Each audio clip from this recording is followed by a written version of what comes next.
दुनिया का कौन सा ऐसा कानून है कि एक बार बना दिया जाए और उसको फिर उसके बाद चैलेंज नहीं किया जाएगा? पहली बात। दूसरी बात, कलेक्टर ही सर्वोपरि हो ऐसा मैं कैसे मालूम? हो सकता है कि कलेक्टर संबंधित पार्टी का व्यक्ति हो सकता है कि उसी को फॉलो अप करता हो। और आजकल तो बहुत सारे जो हाई कोर्ट के जजेस भी हैं पार्टी ज्वाइन कर लेते हैं। ड्राफ्टिंग बिल जो है, ये पूरी जो एक्ट बन के आने वाला है, भविष्य में आ जाता है, ये सारा का सारा फिर से डाइवर्ट होगा और सुप्रीम कोर्ट इसी बिल और एक्ट को, जो अभी बिल है जब एक्ट बन जाएगा, सुप्रीम कोर्ट फिर ड्राफ्टिंग कमेटीज को उसको फिर करेगी कि आप इसमें डायरेक्शन करेगी, इसको प्रॉपर तरीके से फॉर्मेट और डायरेक्शन भी देगी इन चीजों को, बिंदुओं को। मामला सुप्रीम कोर्ट में लड़ा जाएगा और प्रॉपर तरीके से लड़ा जाएगा और इस बिल में रीनोटिफाइड करने के लिए, रीड्राफ्टिंग के लिए ये सारी चीजें चलाई जाएंगी।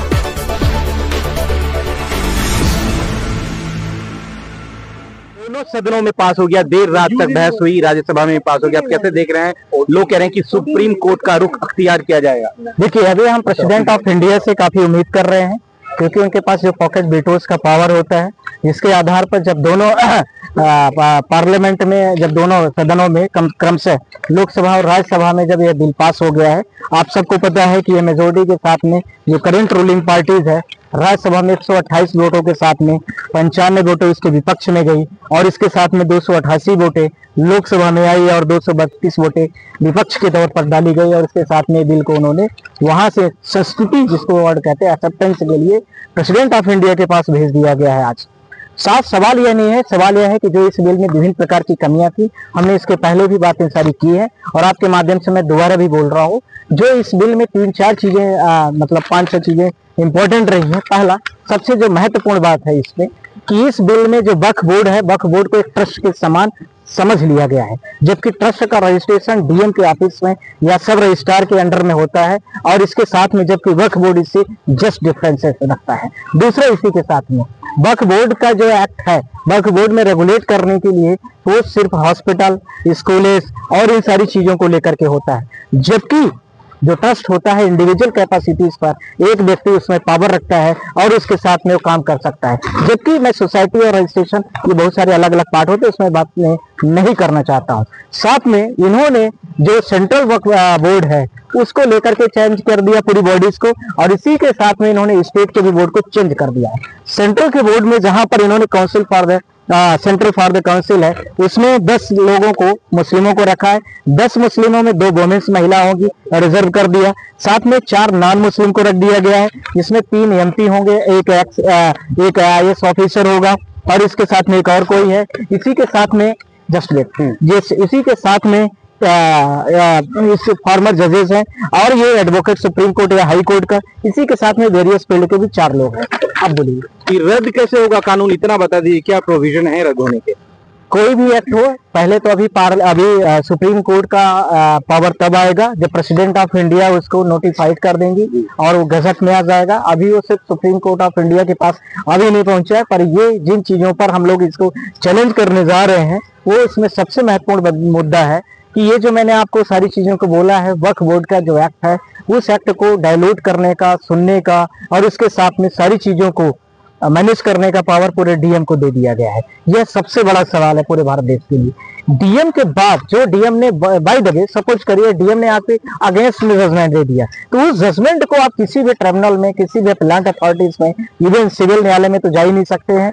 जो इसके साथ में जो रेवेन्यू कोर्ट होते हैं, जैसे डीएम का अपील जो होती है कमिश्नर के पास होती है, और उसके साथ में यार रेवेन्यू, मान लीजिए मैं मध्य प्रदेश से हूँ तो हमारे यहाँ रेवेन्यू कमिश्नर होता है, उसके बाद रेवेन्यू में भी जाती है रेवेन्यू बोर्ड जो ग्वालियर में सिचुएटेड है, ऐसे हर स्टेटों में होते हैं। उसके बाद वो हाई कोर्ट जाता है। तो जब ये सारे अपीलान ट्रिब्यूनल जो कहीं जाएगा ही नहीं, तो कोई भी यदि कुछ भी गड़बड़ी हो गई, कोई भी जजमेंट होता है, रिव्यू का प्रोविजन होता है, इसके साथ में उसमें क्यूरेटिव का भी होता है।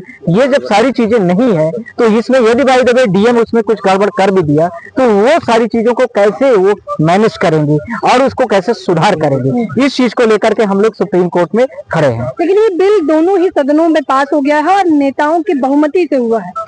नहीं, नेताओं के बहुमत से उससे पास हुआ है जो उस वक्फ बिल के अगेंस्ट में जा रहे हैं, जो वक्फ बिल को लेकर के आए हैं। वक्फ बिल में जिनको काफी गहराई समझदारी नहीं रही, जब इवन आपको खुद पता है कि भारत देश एक डेमोक्रेटिक कंट्री है, आर्टिकल 21, आर्टिकल 19, आर्टिकल 16 में स्पष्ट 14 में इक्वलिटी बिफोर द लॉ दिया गया है। हर चीजों में सारी चीजें स्पष्ट कर दी गई है कि कोई भी भारत देश में न्यायालय होगा वो अपीलेंट कोर्ट के लिए भी मूव करेगा। Even apex court of India तक आने का जो रास्ता है वो कंप्लीट तरीके से निचली अदालत में ही बंद कर दिया गया, जो कि स्पष्ट करता है कि किसी माइनॉरिटीज, किसी कम्युनिटीज के स्पेशल टारगेट को प्रोविजन किया गया है।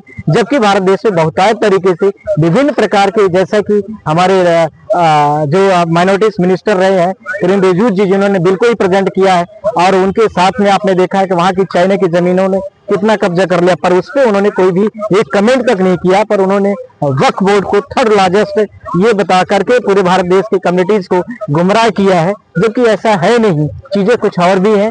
हिंदूज में बहुत सारे मंदिर होते हैं, बहुत सारी चीजें हैं, और ये बहुत सारी चीजें अलग हैं, पर उन्होंने गलत डेटा पेश किया है और लोगों की जो लीगल फॉर्मेलिटीज है उसको उन्होंने पूरा कंप्लीट तरीके से रोक लगा दिया है। उन्होंने ये भी कहा साथ में कि अगर आज ये वक्फ बोर्ड में संशोधन नहीं होता, तो जिस जमीन पे संसद बनी है वो भी वक्फ बोर्ड में चली गई होती।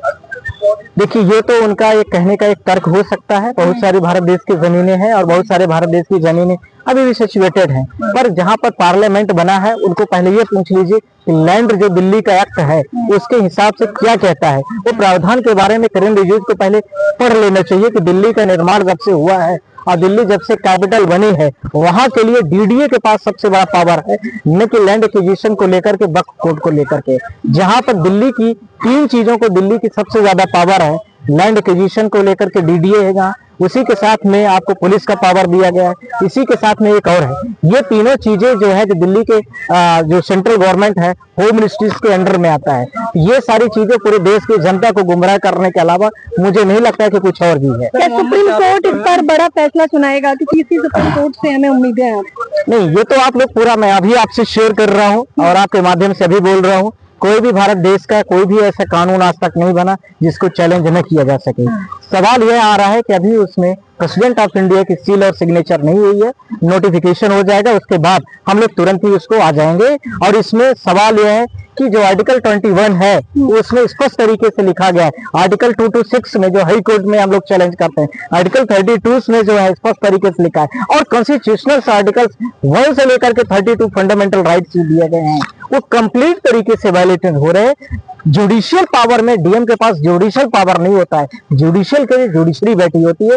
जुडिशियल पावर कहां कहां पर इफेक्ट हो रहा है, मुझे लगता है प्रेसिडेंट ऑफ इंडिया को, अटॉर्नी जनरल ऑफ इंडिया जो है, उनसे एक बार कंसर्न करना चाहिए। क्या इस ड्राफ्ट बिल को फिर से कंसर्न करने के लिए रिकमेंड करना चाहिए कि इस बिल में इन चीजों को, एक्ट को संशोधित करना है या नहीं करना है। फिर उसके बाद हम लोग इसमें तैयार हैं, हम लोग इस चीज के लिए खड़े हैं। सरकार जो लगातार कह रही है कि ये मुसलमानों के हित में है और जो पिछड़े हैं, पसमानदा हैं, उनके लिए भी बेहतरी के लिए सरकार इसमें संशोधन लेकर आ रही है। जेपीसी ने लगभग लंबा मंथन करने के बाद इसमें सुधार किए हैं, तो इसका मतलब आप जैसे जो ज्ञाता है न्याय के, कानूनविद, लोगों को भी भरोसा नहीं है सरकार की बातों पर? नहीं, मैं सरकार की बातों को मैंने डिनाई नहीं किया। मैंने पहले मैंने जो पीसी किया उसमें बोला है कि पार्लियामेंट के पास पावर है किसी भी बिल को ले आना, एक्ट को बनाना, संशोधन करना, अमेंडमेंट करना, ये सारे उनके पास राइट दिए गए हैं। सवाल यह है हम लोगों का क्या पावर है और आप लोगों का क्या पावर। आपका है कि आप जनता के सामने सारी चीजों को दिखाएं। हमारा काम है कि यदि कुछ भी ग्रेवियंस है किसी भी केसेस में और किसी भी एक्ट में, किसी भी लॉस में, हम उसको चैलेंज करें। हम लोग उसको चैलेंज, उन्होंने अपना पार्लियामेंट में काम कर दिया। सारे जो राज्यसभा लोकसभा के प्रत्याशी थे, हमारे कैंडिडेट थे, उन्होंने बोला, उसको विरोध किया, किसी ने उसके फेवर में बात किया, वो उनका एक अलग पार्ट था। अब वो मैटर वहां से निकल करके प्रेसिडेंट ऑफ इंडिया के पास में आ गया, टेबल पर आ गया। उसके बाद जनता जनार्दन हम सब हैं, आप भी सब, हम सब जनता जनार्दन है। अब उसके साथ हम लोग एक्ट को देखेंगे।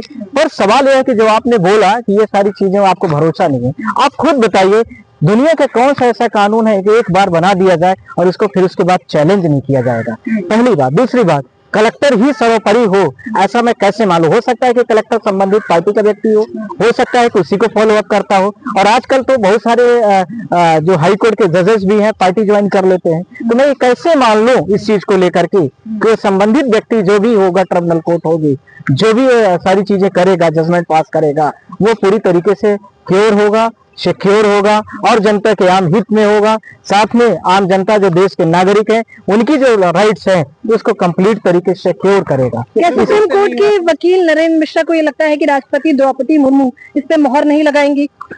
मैं, ये तो उनका मैटर है, वो जानेंगी, पर हम पूरी तैयारी पर हैं कि वो करेंगे तो हम आगे आएंगे। तो फिर क्या होगा? सुप्रीम कोर्ट से क्यों नहीं होगा? आप पूरे आरोप लगता है ना कि सुप्रीम कोर्ट भी आरोप लग रहा है। नहीं, आरोप कोई कुछ भी लगाए, हमसे क्या मतलब उस चीज से? हम अपने काम में करते हैं, हम अपना काम करेंगे और हम कर रहे हैं। सुप्रीम कोर्ट उसमें पूरा संज्ञान लेगी और सुप्रीम कोर्ट में ये चीजें लगेगी कि अपीलांट कोर्ट में आप क्यों नहीं आ सकते हैं? सुप्रीम कोर्ट को ही लगता है कि कोई मैटर ग्रीवेंस में आ गया है तो उसी को सुनना है, तो क्यों नहीं सुनेगा वो? आपको लगता है कि लीगल ग्राउंड पे आप टिक पाएंगे सुप्रीम कोर्ट में? इतनी लीगल, मैं आपको अभी बता दे रहा हूँ कि ये ड्राफ्टिंग बिल जो है, ये पूरी जो एक्ट बन के आने वाला है, भविष्य में आ जाता है, तो ये सारा का सारा फिर से डाइवर्ट होगा और सुप्रीम कोर्ट इसी बिल और एक्ट को, जो अभी बिल है, जब एक्ट बन जाएगा, सुप्रीम कोर्ट फिर ड्राफ्टिंग कमेटीज को उसको फिर करेगी कि आप इसमें डायरेक्शन करेगी कि इसको प्रॉपर तरीके से फॉर्मेट और डायरेक्शन भी देगी। इन चीजों को, बिंदुओं को आप जोड़िए। हर चीजों में, एक्टों में कमियां होती हैं, बहुत सारे एक्ट आए और उसमें ABC क्लॉज बनाए जाते हैं, सब सेक्शंस बनाए जाते हैं। ऐसे होते तो 1950 में भारत देश में जब संविधान आया, इसके साथ में जो CRPC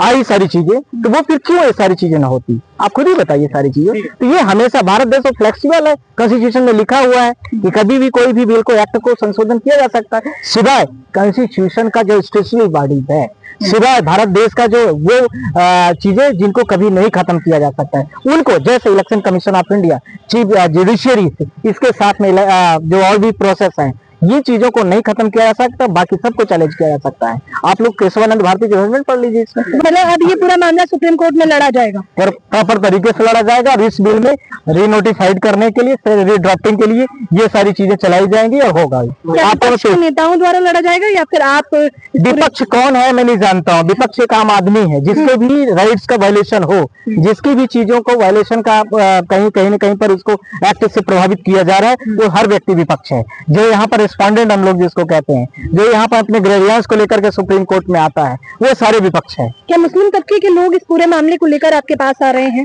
कि वो आगे हमसे जो 32 है, जो कम्युनिटीज है, जो है, वो लोगों ने वक्फ बोर्ड के, उन लोगों ने बहुत सारे हमसे बात किए हैं।